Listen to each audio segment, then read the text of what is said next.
All right. Welcome, everyone, to a new edition of Cubs on Tap. I'm Cody. You can follow me on Twitter at Cody on Tap. I'm joined tonight by my good friend, Joe Maris. We saw each other Sunday night at the finale of the Cubs Cardinals game.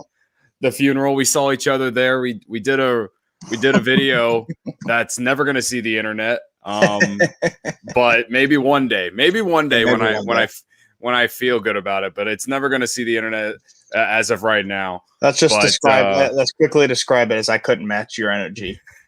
Yeah, basically that, and I was not looking that great as well. But anyway, man, it's good to see you. It's been a couple days. Good to see you. Good to talk about a Cubs W. We fucking needed a W tonight, man. And I just tweeted out from my own personal Twitter account. I was like, we're vibing on this stream, on this post-game show right now because we fucking deserve it after the last 3 days. We fucking deserve it. So if you missed the game, the Cubs win 2-0. Kyle Hendricks shoved another one down their throats, another W. I think he's won 7 consecutive starts. The bullpen, absolute nails again. The best bullpen in baseball. Prove me wrong. Prove me fucking wrong that this bullpen, that anyone has a better bullpen than the Chicago fucking Cubs right now. This bullpen fucks. No one wants to face Ryan Tepera, Andrew Chafin, and Kimbrel back-to-back. No one. Absolutely no one. And Javy Baez, for as much as I fucking complain about his strikeout rate, and for as much as I fucking say that he doesn't walk enough, when the guy hits the ball, it's going far more often than not. So tonight is one of those nights that we can say we're blessed to have Javy Baez, because not only did he hit the 2-run homer to score the 2 runs the Cubs got, but he was great defensively. And most notably in the 9th inning when he got Lindor out on that ground ball, taking him away from the second base bag and still making the throw to Rizzo. Given that it was a 2-run game, and given those circumstances, you know, if Lindor gets on, you have the tying run on with Pete Alonso coming up, a guy who hit 50 bombs in a season once. That was a huge play from Javy Baez. I honestly, no one will. I mean, people will probably talk about the home run more, but the defensive play there at the end was just icing on the cake. Joe, I've kind of talked a ton already. How you feeling? Because I'm fucking lit. I'm fucking ready to go back to Wrigley tomorrow and at least take 2 or 3 and get some revenge from the Marlins that we should have beaten the COVID playoffs last year and fucking get another winning streak going. Yeah, well said on Javy. I mean, a first-run homer, and those are the only runs in the game. I mean, first off, that's just crazy. The 5th pitch of the game. Right. Mets only had 2 hits, and those came in the first and the second inning. So that's another thing that just doesn't happen. So, I mean, anytime you can get your 4 best, I mean, literally your 4 best pitchers on your team, Hendricks, Chafin, Tepera, and Kimbrel. Those are our 4 best pitchers on the team at this current moment. Maybe not, talent-wise, but at this moment, those are our 4 best pitchers. They threw all 9 innings, 0 runs. I mean, that's just poetry. So that's really what it boils down to. Cubs in all 4 games, only runs came from the home run ball. So it's a little concerning, but this series isn't too it's really similar to the series in San Francisco a couple weeks ago. Right on the road after a little homestand, or I guess 3-game homestand against the Cardinals. So, right back on the road, and they struggled the first 3 games just like they did in San Francisco, but able to come away with the 4th game. You feel a little better about it that you won the last game coming back to Wrigley.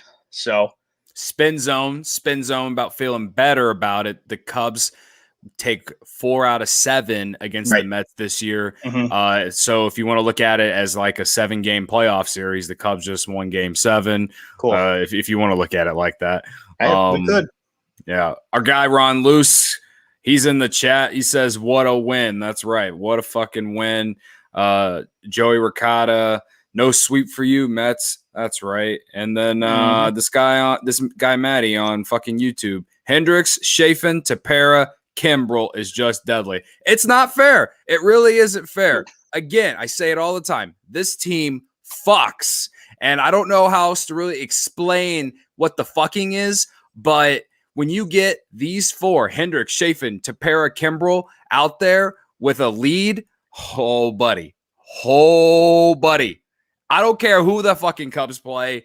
It's going to be a rough night. It's a bad night to be a batter if you have to face those four and you're trailing. And, this is, on a different note, this is the first time we've seen Kimbrel since the new foreign substance thing. If you do pay attention, you do see he did have a similar, kind of white streak on his hat that Giovanni Gallegos had.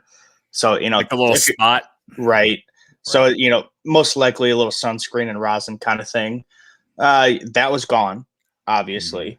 That's been gone since Joe West came out to him. Yeah, since the last time. Yeah, it was like the day after the White Sox and the Cardinals played, and then Joe, the crew that Joe West was with, he went to Wrigley for that next series, and Kimbrel's been fine since then. Right. Still Kimbrel is a Hall of Famer, man. If anyone thinks that guy's freaking cheating or using sticky stuff or whatever, they're fucking insane. He's been doing it for a long time. No, regardless, all I can really think about when it comes to Kimbrel most of the time is the fact that if we just would have had this Kimbrel in 2019, perhaps the Cubs make the playoffs.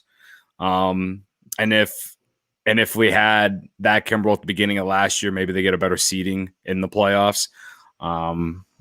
It is what it is. Better late than never. I'm happy for him that he has become, or he's gotten back to what he was, because you just don't like to see all-time greats just fall off like that. Like, as much as I hated Albert Pujols when he was on the Cardinals, like his downward tilt on his career after he left St. Louis. I mean, I know he's got the career numbers. He almost has 700 homers, but like everyone is always going to say that his first 10 years of his career were the best, and then the rest were just kind of whatever. And the fact that he just played for so long is why those numbers got there. You look in the grand scheme of Albert Pujols' career, he was in like the best player in baseball for a solid 10 years. Yep. And that's what Craig Kimbrel has been from most of his career, is one of the best closers in baseball. And I'm glad to see him back to where he's at. Yep. He's still sharp. He's everything you need out of him. So just a great day. I mean, we needed this. Obviously, more runs would have been nice, but Marcus Stroman's having an outstanding year. He's a great pitcher. Ron, I know we've talked about this before with Ron. Ron would love to see him on the Cubs. Who knows if that's actually feasible? Yeah, he would probably be a great fit just as far as energy, likes to have fun, just like the Cubs do. But yeah, he's a great pitcher. 2 runs on him, even though it came on one swing. It's not easy, as you saw. So it was a good win. Yeah, man. As far as Marcus Stroman, yeah, he's a great pitcher, and yeah, he has a lot of energy, and he likes to interact with fans on social media, whatever. I mean, but what I'm about to say, it's not like I have the inside scoop. This is just like I am close with some minor league baseball players, and I've been told by one of them, I won't name who, that Marcus Stroman is a very much a me guy. He cares more about himself than like his teammates. Now, tonight wouldn't show that, because there were a couple of times a couple of his teammates made some really nice plays defensively, and he was right there to give him the high five, all that good shit. So, again, I'll say this much too, the minor league players who have told me this, it's obviously, since they're minor league players, it's just word that has been spread around that has gotten to them. They haven't actually met Marcus Stroman. So again, take it with a grain of salt. All that said, yeah, I mean, I'd probably take Marcus Stroman on the Cubs next year. Me guy all you want with a 2.4 ERA. Yeah. But let's kind of dive into. I guess I kind of summed it up a little bit, but like, obviously the first inning was huge. We haven't mentioned Chris Bryant yet. To be honest, he didn't have that great of a night outside of the single in the first inning. He struck out twice and hit into a double play. But it's good to have his presence back in the lineup, and it's good that, he got a hit in the first at bat, I guess. Even the double play ball was hit pretty sharply. Right. He has kind of been struggling. His batting average is down like 293. He was up at 320 at one point. OPS it's nearing 900. It was well over 1,000 for the first couple months of the season. Every player goes through, their ups and downs. I'm not worried. I still think Chris Bryant is the best player on the team. But it is something that I am watching, and I'm waiting for him to kind of break out. But it's nice to have him back in lineup after, getting hit in the hand. And it's just like, can we stop hitting our best player? Can you stop hitting our best player? I'm glad he's okay. Hopefully, it's not one of those lingering things like we've seen in the past. But he gets a single, and then on the fifth pitch of the game, Javy Baez hits that deep, like dead center shot. Into the apple. Yep. in the big apple, as they say. Yep. I bet Rizzo to hit a home run tonight at plus 480. He almost did in the next plate appearance.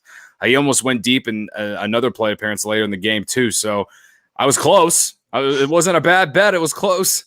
But other than that, Jock Peterson, I think it would have been 20 out of 30 ballparks. So it's a home 20 out of 30. Center. Yeah, he hit one to dead center. center. Yeah, dead center. He almost hit one out. So I think you mentioned earlier, we're only scoring, hitting home runs right now. And I think a large part of that is, the Cubs don't have Nico in there. They don't have Duffy right now.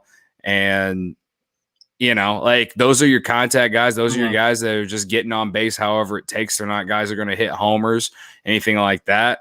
And you look at tonight's lineup. I mean, I liked Marisnick getting a start just because Ian Happ has just been so bad. But I don't like it when he's starting against a righty.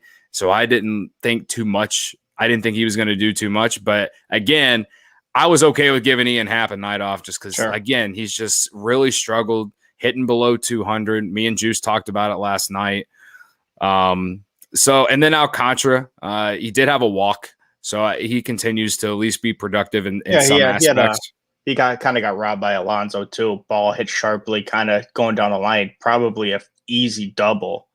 He gets. I think that was in the 8th inning. Got kind of robbed. So now it was in the 7th because Stroman was still pitching. But regardless, I mean, he roped that ball.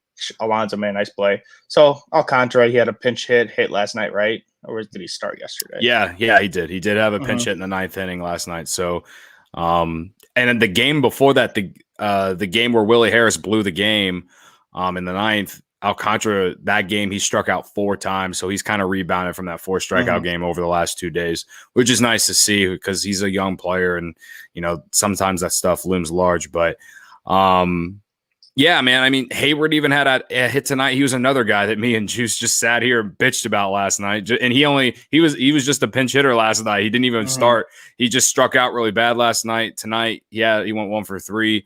And he didn't strike out. So I know he hit 2 ground balls to second base. It's death taxes and Jason Hayward 4-3 putouts. But, it is what it is. Hopefully his hit tonight leads to some nice at-bats this week. He's going to be going up against a Marlins team doesn't have the pitching like the Mets does. Who knows? Maybe it's the start of something. I don't know. It's what we have to hope for because the Cubs are going to play Jason Hayward more so because of that contract. And they have to get whatever they can get out of him to, I guess, feel better about them paying him like $23 million this year. I don't fucking know. But, yeah, I mean, that as far as the offense, that's pretty much it. Yeah, I mean, not a lot going on in this game. I mean, runs in the first inning. Hendricks gave up a double in both the first and the second, was able to get out. And then the 4th inning, back-to-back walks to start the inning. Able to get out of it with a ground ball from McCann. Yep. Right. Ground ball double play and then a little dinker that Contreras came out and got the put out. So, I mean, other than that, he really did not have any trouble. That 4th inning was about the worst it got. His pitch count was soaring high in the first couple innings. And he finished 6 innings at, I think it was 90 pitches, 92. So, he started to think about maybe letting him come out for the 7th. Right. I didn't think Russ was going to let him do it after he got Tapero up anyway. Because getting him up and then putting him back down, it's not great. They try not to do that. I was kind of thinking because he came out, I think it was either earlier today or yesterday, saying we need more length from our starting pitching. That's a pretty good spot. they did have, I think 4, 5, 6 coming up. Not going to argue with the results, but yeah, I know how you are, Joe. I know how you are. I know how you want 6, 7 innings every single one of them. Right. I he was understand trending. He was trending in the right direction. He had, I think, he got lucky a couple of. Oh, definitely. He got a little lucky with some of them. Some of them swung at the first pitch and, either grounded out or flew out or whatever. And Lindor hit one that, maybe if he doesn't hit it to deep center, maybe it goes out. I mean, I don't know. Kyle Hendricks overall, though, was great tonight. He had the curveball going. Wins. Yeah. 7 straight wins. One thing that, like I just said, one thing that he had going tonight that is not typically Kyle Hendricks is the curveball. I mean, he's using it. He uses it, but the curveball was really, really getting to these Mets hitters tonight, and I think it helped with the changeup as well. Right. Location overall was great. Didn't give up any homers. I mean, it was a shutout. You know what I mean? So I think it was a great sign to see him not give up any homers, especially in a 2-0 game like that. He's just I tweeted this earlier, man. I'm like, no one talks about how much money the Cubs are stealing from him after that contract extension they gave him a couple years ago. Like he's like, he went from being like, whenever he first came up to the Cubs in like 14, 15, he went from being, bottom 5, number 5 starter in the rotation to he's literally the guy. He is the ace. He is your guy you're going to start game 1 in the postseason if the Cubs get there. Like, that's so amazing, like incredible to me. I know in 2016 he won the ERA title, but even that year he wasn't the guy. It was right. It was. I mean, in 16 it was John Lester and Arrieta and even Lackey. Though I think by the end of the year, Hendricks was Hendricks had the game. Hendricks started game 2, I think, in the postseason. Maybe 3. Because you're right. You're probably right about Arrieta. But he finished 3rd in the Cy Young that year behind John Lester. I mean, that was an incredible year. And he's just been the definition of consistent. You can't ask for anything else. Like, you see, every time they put up a list, you see the names next to him: Kershaw, not Arrieta, Kershaw, Scherzer, Verlander. I mean, you're seeing him next to those guys consistently. Yeah. He's just been, you never knew you were going to get this from him. You didn't.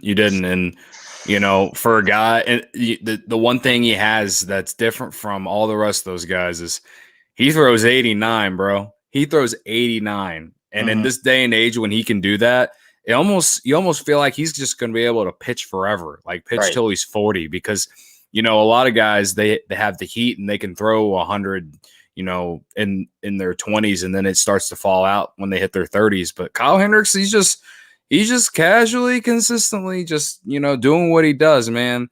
I just don't take the guy for granted. Like, I remember in April, people would talk about, this guy isn't an ace. This guy isn't this. This guy doesn't do that. Darvish really helped him because, he took some pressure off him. But can he be the guy? Kyle Hendricks, outside of giving up some homers, thankfully solo homers, has been the guy.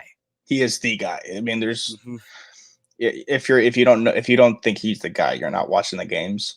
I mean, you go out there, he gives you something. He gives you something to talk about every single time, something good. Right. A bad start is followed with a good start right after. Right. Joey comes into the comments. He says, should I write an article? Kyle Hendricks is an ace. Stop playing.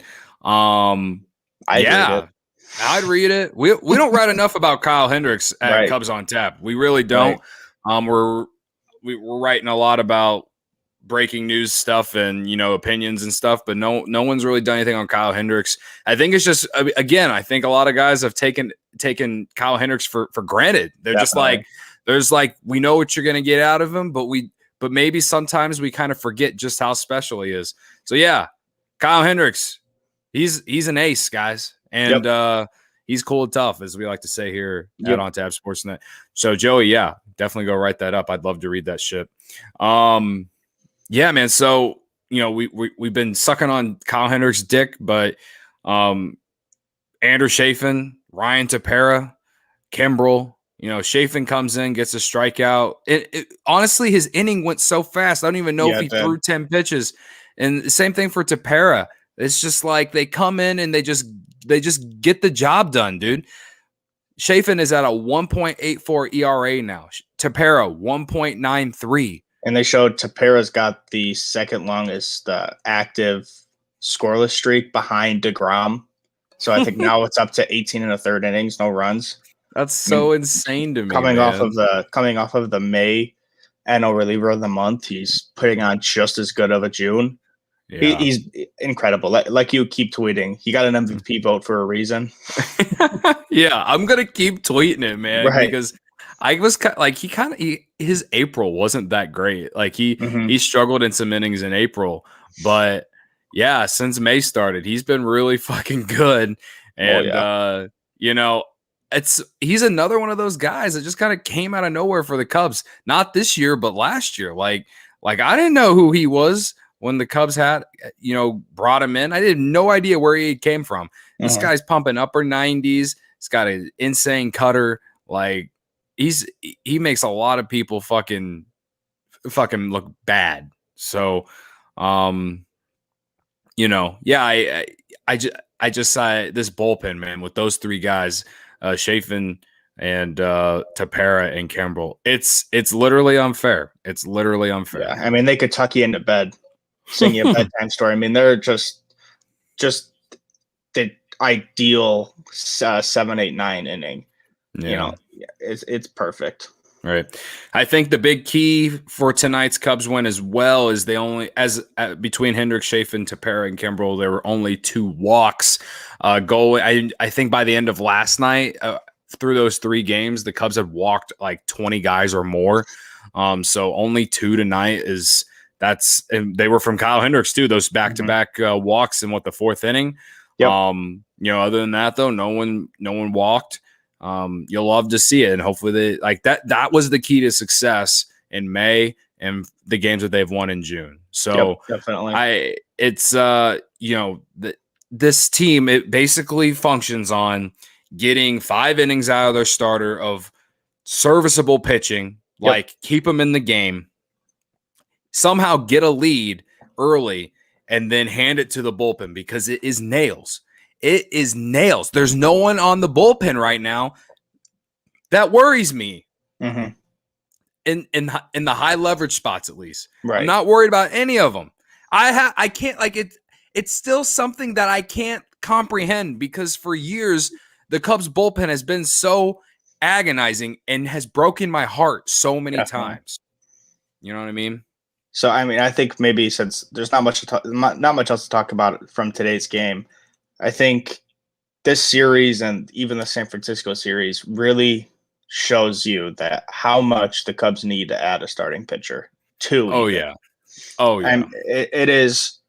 You see what happens when we get good pitching, and every time we don't, we lose. It's an automatic loss.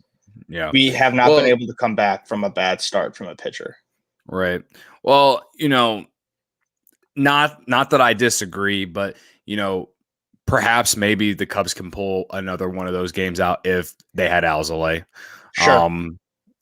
Trevor Williams. Yeah, I don't know. I don't know what would have happened with Trevor Williams, but I think, like I said, me and Juice talked about it last night. Like the injuries really showed in this series because the Mets are a really good team. Yeah. Like the Cubs didn't play, a battered down Cardinals team. As much as like I enjoyed beating the Cardinals, I know that Cardinals team is really depleted on the pitching side right now without Jack Flaherty and, a couple other guys. Like I understand that team is also very injury depleted. So like those 2 guys, Williams and Alzolay, and then like I said earlier, Duffy, Nico, a couple other Bodie's gone still. Like I'm starting to forget guys because I feel like I haven't seen them in forever. But like you understand what I'm saying. Like if this team gets healthy, you get Alzolay back and Williams, who hopefully can eat you some innings, and you go get yourself a Kyle Gibson or hell fucking Jose Barrios. Fuck it. Let's see what we have to give up for him. I don't know. There really is a lot of options out there. Right. Yeah, I am in the middle of writing a little piece on it. Should be out in the next couple of days, so keep an eye out on that. But there's a ton of guys out there, and right. The Cubs have 5 right-handed starting pitchers, so you'd love to see maybe a left-handed pitcher thrown in there. I know a lot of people have bad memories of Cole Hamels. The dude was really good with the Cubs for, the 2018. He was really right. good. He really came in and like made up for Tyler Chatwood shitting the bed his first year with the Cubs. Right. And made up for the Yu Darvish being hurt that entire season. Mm-hmm. Cole Hamels would be interesting if like they did like a tryout or something, because he's not even on a team right now, No, right? he's not. So I don't know if he's been working out. I don't even know if he wants to pitch. He is actually. He is about to throw, in front of a bunch of scouts. I'm not sure when that is, but it's coming up soon. So I mean, he's gonna get signed. What? Mm-hmm. So it would be super low risk. Somebody on Twitter pointed this out. It's like, well, so was Shelby Miller. But what did that matter to us? He pitched that one game in Milwaukee. That was terrible. Yeah, Shelby Miller, they just didn't give Shelby Miller that much of a leash. But at the same time, Shelby Miller, in like the 1 or 2 innings he got, he could not throw strikes. Right. And it's kind of like Robert Stock. Like, I'm surprised Robert Stock isn't on his way back to Iowa yet. If I don't believe it. Is he on his way back to Iowa? Okay, yeah. So they brought Bradwick back up. Oh, okay. Makes sense. So, Cole Hamels would be interesting. That would be, I would, when Cole Hamels is healthy, I think he can be one of the best pitchers. Well, not the best at this point in his career, but he can be a very serviceable. He can be a guy that can go out there and win a playoff game for you based off experience and all of that. I genuinely think that. Yeah, 5 innings and 3. Yeah, exactly. Like I sign me up for that too. At the very least, I think he could do that. So yeah, and we're going to talk more and more about that kind of stuff in the coming weeks because the trade deadline is coming. We're about halfway through June. And speaking of being halfway through June, so I sent out a tweet on Memorial Day when the Cubs started this brutal stretch of June games. So it was 3 games against the Padres, 4 games against the Giants, 3 more games against the Padres, 3 games against the Cardinals, and then this 4-game set with the Mets. That's 17 games. I predicted that the Cubs would go 9-8 in that stretch. And what I was thinking is that they would go 3-3 against the Padres, 4-4 combined with the Giants and Mets, and take 2 or 3 from the Cardinals. They end up going 10-7 over that stretch, going 5-1 against the Padres, sweeping the Cardinals, and then they went 2-7. I think 2-7 or 2-6. Yeah, 2-6, I think, combined against the Giants and the Mets. Correct me. I'm really bad at math. I think I added that all up correctly. So let me know if I'm right or wrong. But either way, they ended up doing better than what I thought they would. If they would have lost tonight and got swept, then they would have gone 9-8 anyway.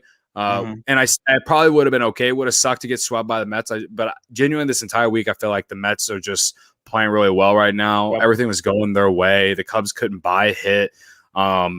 And the pitching for the Mets is just so good. And they're getting the Cubs at a time where they don't even have 2 of their, decent pitchers, And we had to throw Robert fucking Stock out there against Jacob deGrom last night. And Alec Mills, who hasn't pitched he hasn't started a game all season. Taking one of the 4, I'll take that, and hopefully can build some momentum at home in these next 5 games. At least go 3-2 in them, and we'll see where we're at when they head to Los Angeles next week. Yeah, I mean, this is kind of this is the easy part of the June schedule. It's not even that easy.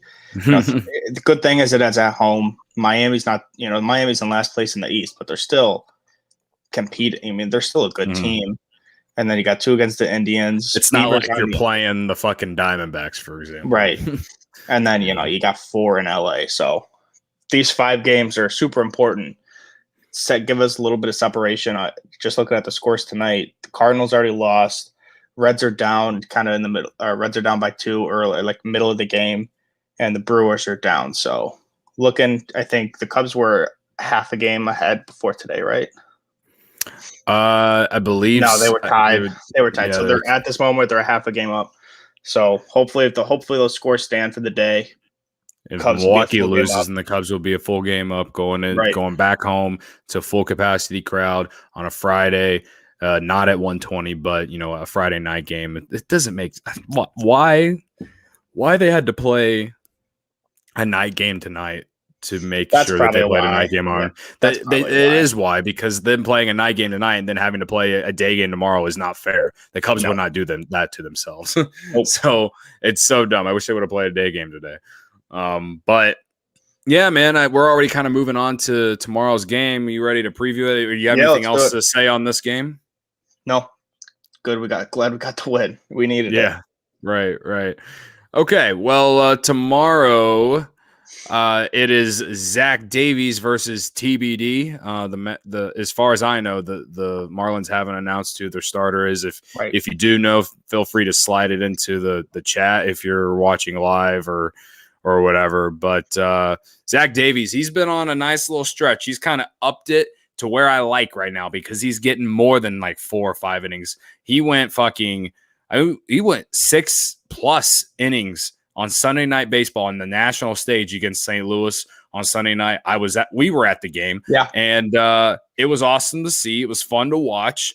That was back-to-back starts of doing that because he did that in San Diego on a day that the Cubs really needed a win after losing 4 or 5 between the Giants and the Padres.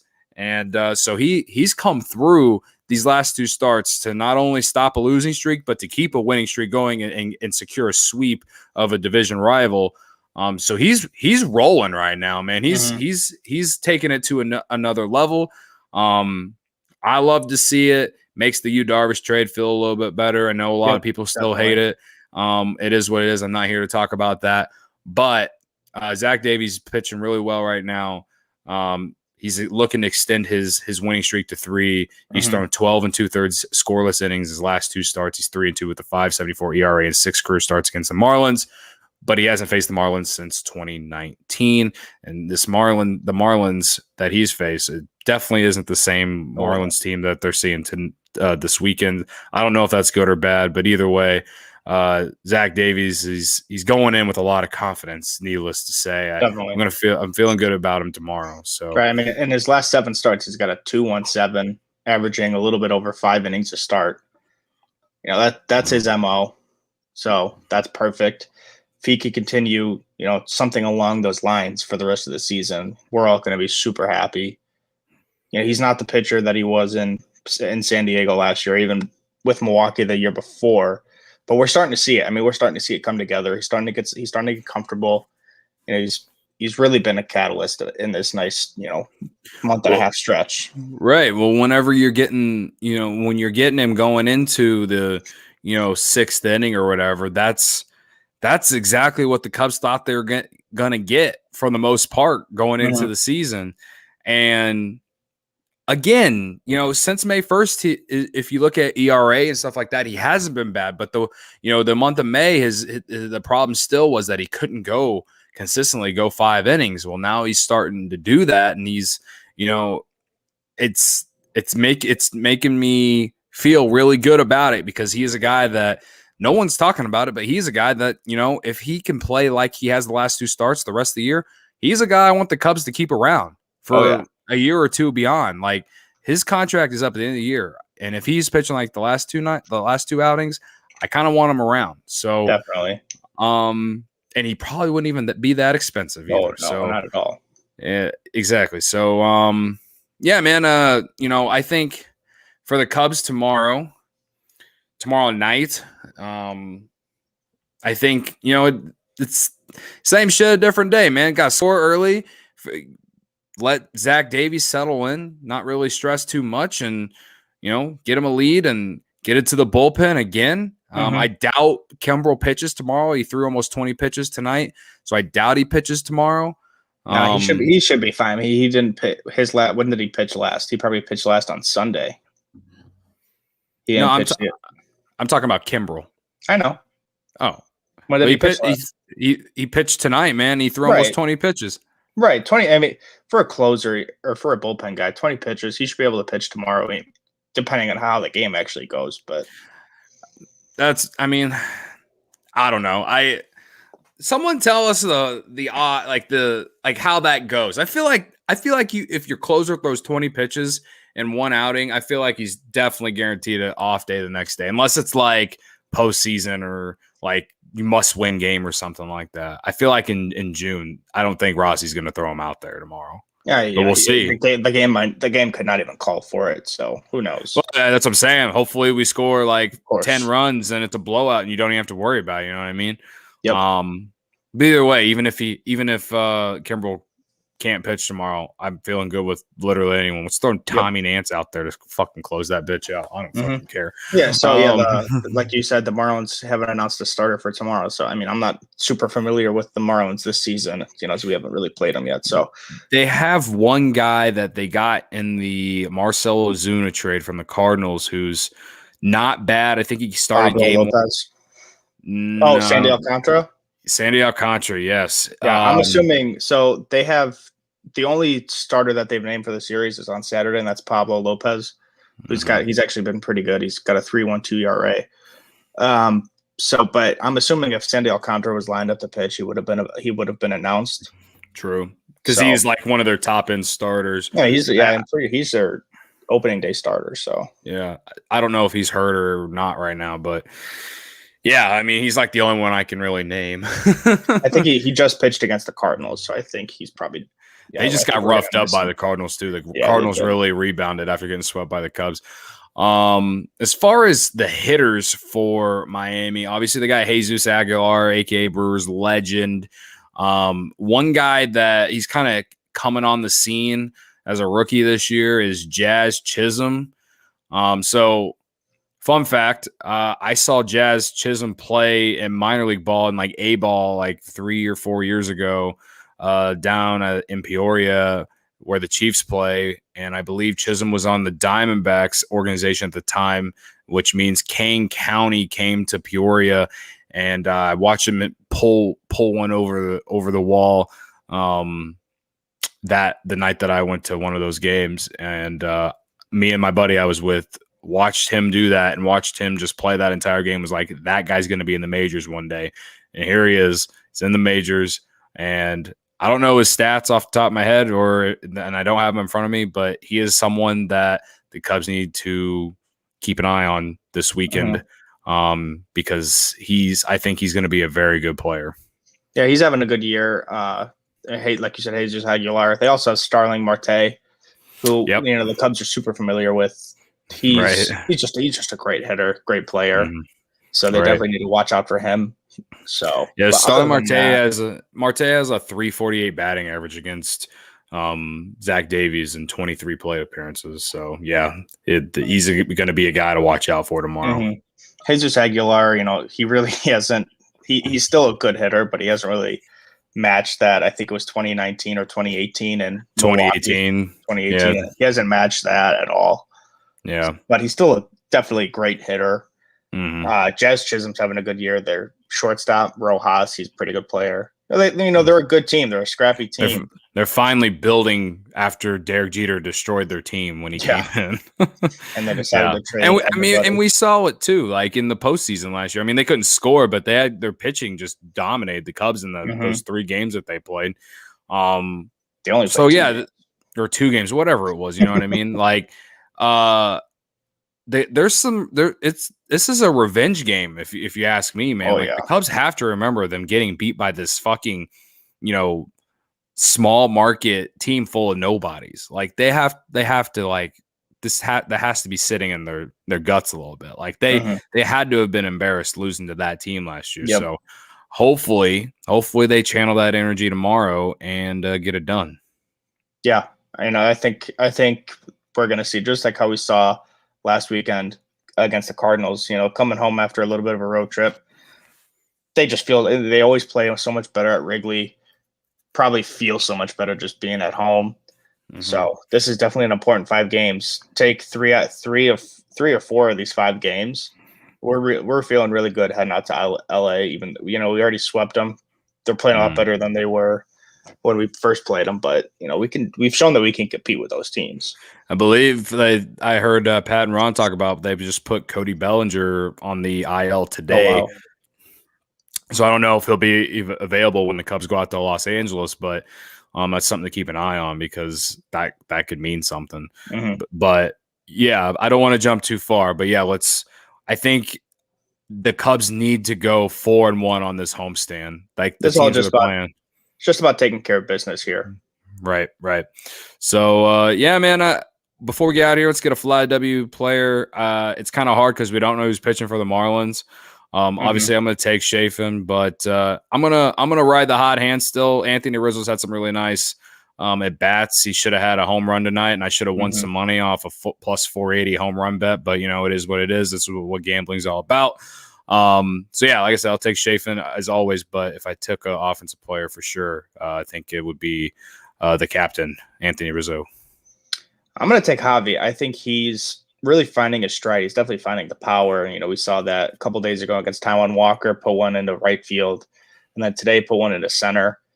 Add that onto coming home for a nice series. I think he's going to be feeling real good. He seems to be dialed into center field, right side. So I think you're going to see him just have a nice little streak, especially in these 5 games. Yeah, that's a good point because we always talk about like Javy's going good whenever he's going to right center or back up the middle, like dead center, like he did tonight. Again, it's hard for me to just, again, that's great. I just wish he could cut down the strikeouts, man. Right. I believe it's still over 30%. I need that to come down, man. I need it to come down. But here's what it is. I'll take what he did tonight, man. He was the star of the game tonight, and so was Kyle Hendricks. And you love to see we got the dub that we needed, and we're going back to Wrigley with positive vibes only. So yeah, man. I don't got anything else. Thanks everyone in the stream. If you listen to the podcast, thanks again. You can follow us on social media. You can follow me on Twitter at Cody on Tap. You can follow Joe at Joe Maris. You can follow all the rest of our contributors at Cubs on Tap. If you go to our Twitter account at Cubbies on Tap and on our Instagram account, which is also at Cubbies on Tap. I don't think I'm missing anything else. So yeah, man, let's get out of here the only way we know how, man. Yeah, let's go Cubs.